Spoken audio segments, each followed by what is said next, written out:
Why is it that our game's greatest quarterbacks were misevaluated so badly by so many teams? Whether it was guys who slid down in the first round like Aaron Rodgers or Dan Marino, or the bevy of guys who fell out of the first altogether and even way beyond. Brett Favre, Drew Brees, Joe Montana, Tom Brady, and even Kurt Warner undrafted, the most important position in sports is the one that's the most challenging to evaluate.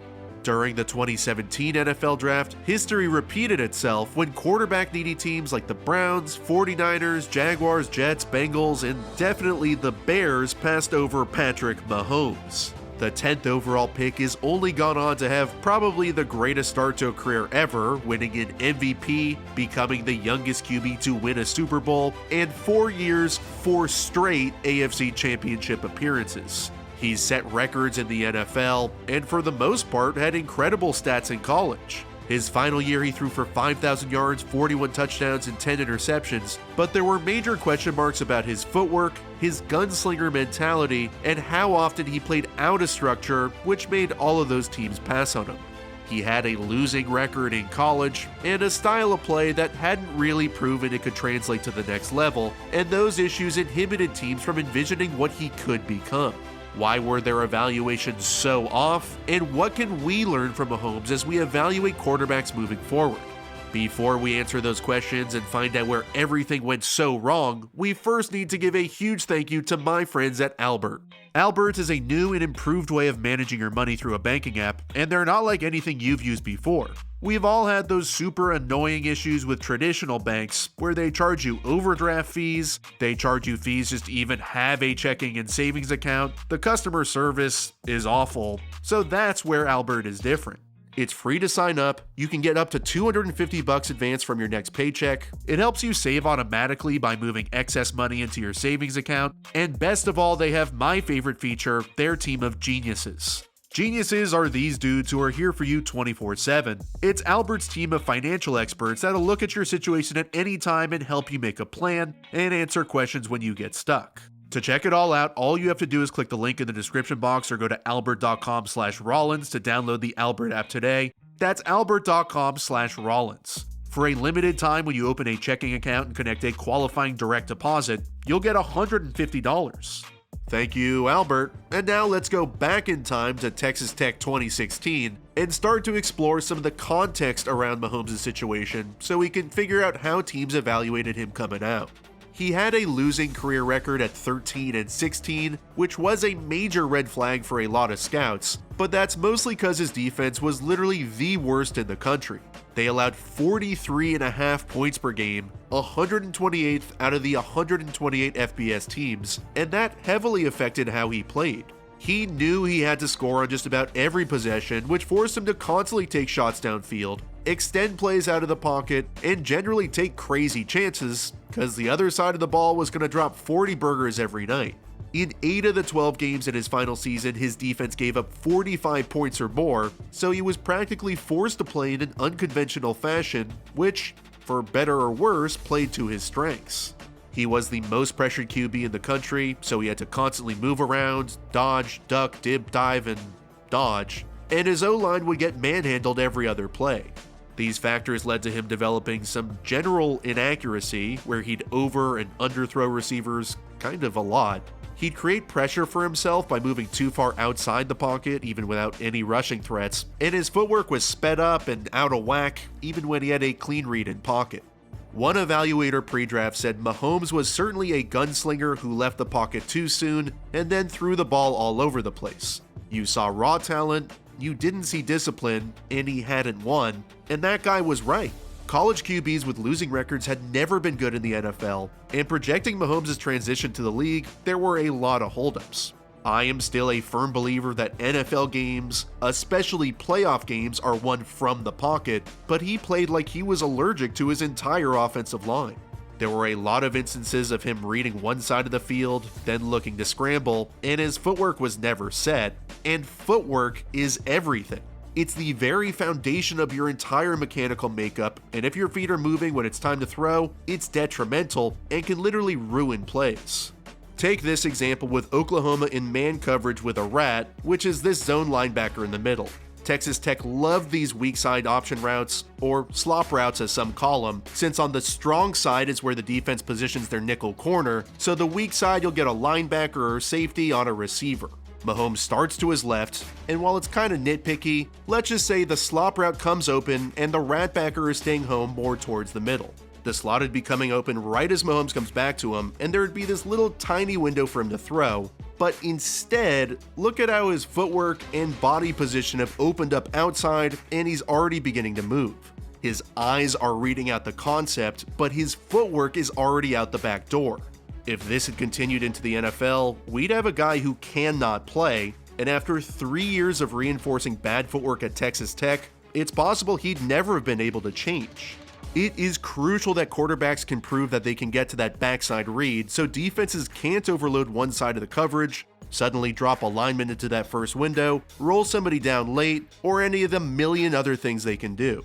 There were just too many times where Mahomes would break the pocket too early or just flat out miss backside reads and even frontside reads where you really weren't confident he was seeing the field at all. He's got this man beater to the bottom, which Iowa State is playing man, and then this whip route backside which comes open later in the down. With the defender playing pretty far off due to the stack, the slot is gonna come open, but maybe Mahomes felt like this read was a little muddied up because of this guy. But then when he comes back to his left, it's pretty clear the whip is breaking away from his man, but the moment that isn't thrown on time, it's too late, the play is dead, and he has to just get rid of it. You can see him trying to play in structure and trying to progress through his reads, but watching this as an evaluator, you question whether or not he can do it, and if he's only going to move out of the pocket and throw bombs down the field. But if you really study the film snap by snap, you'll see the flashes where Mahomes puts everything together. There are times where he's able to use the right footwork, play from within the pocket, and rip defenses up on time, and then times where he'll show even super advanced level type stuff that gave us a glimpse at what he was going to become. He was able to use his eyes to manipulate defenders. He called out route concepts with his hands and changed protections pre-snap, like here when he motions his running back into an empty formation. When he sees a safety follow him, for a QB as smart as him, that provides him a pre-snap tell. He knows typically in empty when a safety matches the running back instead of a linebacker, that's a tip the defense is blitzing. He sees Texas now has just one high safety and what looks like man coverage based on each defender's positioning, and when he sees the slot defender playing inside leverage, that confirms it, since if they were playing with a rat defender, he'd be outside leverage to funnel the receiver inside. Mahomes gives a little hand signal to his receivers to change the concept to a slot fade, and knowing the deep safety is on the opposite hash, he perfectly lofts it over the defender's head with touch. Let's pay attention to the stripe on his helmet, which tells us where his eyes are. He looks back to the middle to hold the safety just to make sure, and within the structure of the play, timing-wise, he drops in a perfect pass. He called all of his own protections at Texas Tech, which should have been another tip-off he was not just some gunslinger, and he had a knack for always knowing where the blitz was coming from, since he'd check him with his eyes every single time. Iowa State is in a too high safety coverage, but he sees how far off the hash this safety is, which tips him off the corner is blitzing.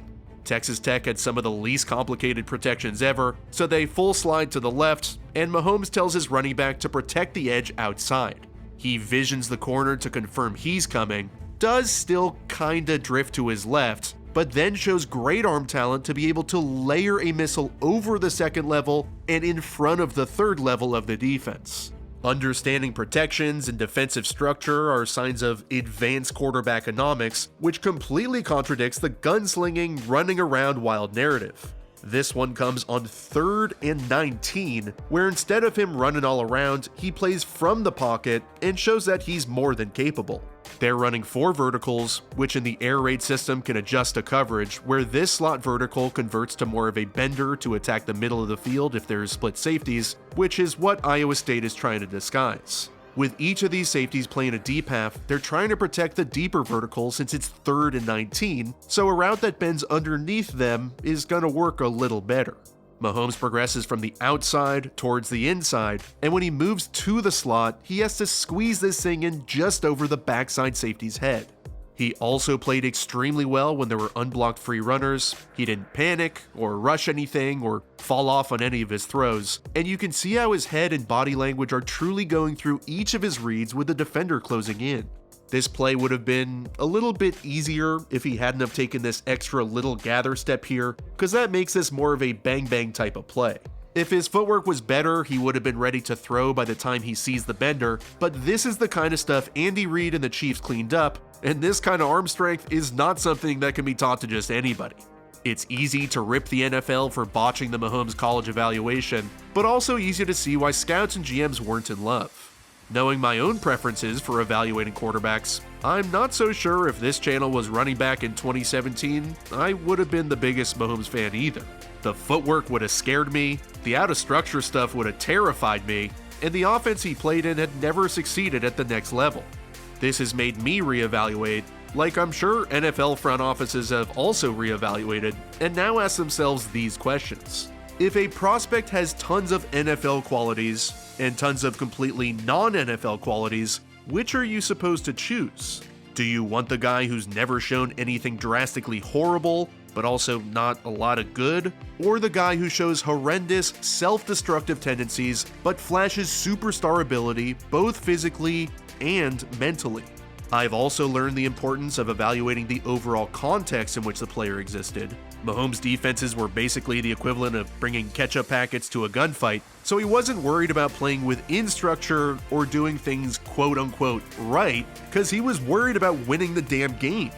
He was drafted into the perfect situation and organization, and in all reality has completely changed the game and the way his position is scouted. Evaluate the entire context of what the QB is working with, focus on the little details in the film, not just the highlights and lowlights, and then you might find the next Patrick Mahomes.